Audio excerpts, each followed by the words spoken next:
Okey, so macam biasa rutin aku, kalau macam ada free sikit aku akan buat kopi. Kopi ni aku akan buat untuk aku nak buat pergi kerja selalunya lah. So aku akan simpan siap lah dalam peti ais kan.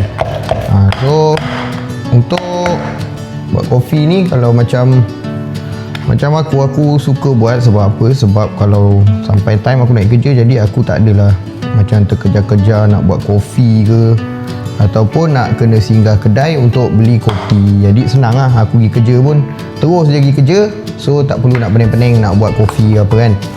Untuk resepi aku punya kopi ni, kalau kat rumah ni senang je aku buat. Aku akan buat guna 14 gram kopi bean.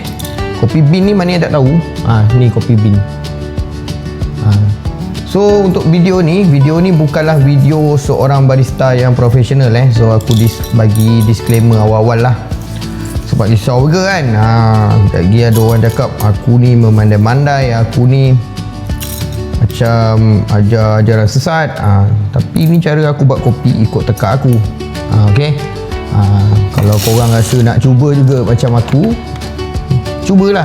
Tapi janganlah cakap aku yang ajar korang semata-mata kan. Okay, so aku akan gunakan 14 gram tadi. So aku grind size 5 Okay, size 5. So masuk 14.8 tadi, 14.6 lebih kurang. Keluar pun lebih kurang sama juga. Okay, so bila dah ni, masa untuk kita nak temperkan dia. Okay, so kita temperkan lah.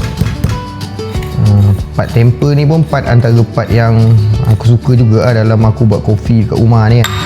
Sebabnya benda ni antara benda yang bagi aku macam healing pun ya juga kan.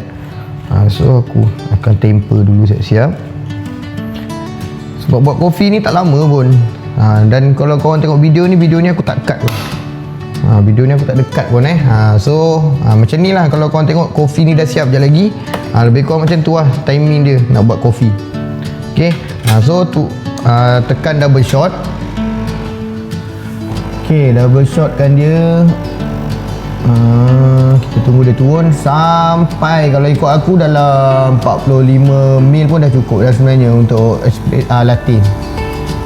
45 aku akan stop. Okay, aku stop Okay, dah siap 45.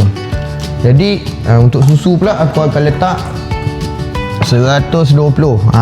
Kenapa aku tak ukur? Sebab cup ni aku dah selalu guna dan aku dah boleh agak dia punya 120 dekat mana.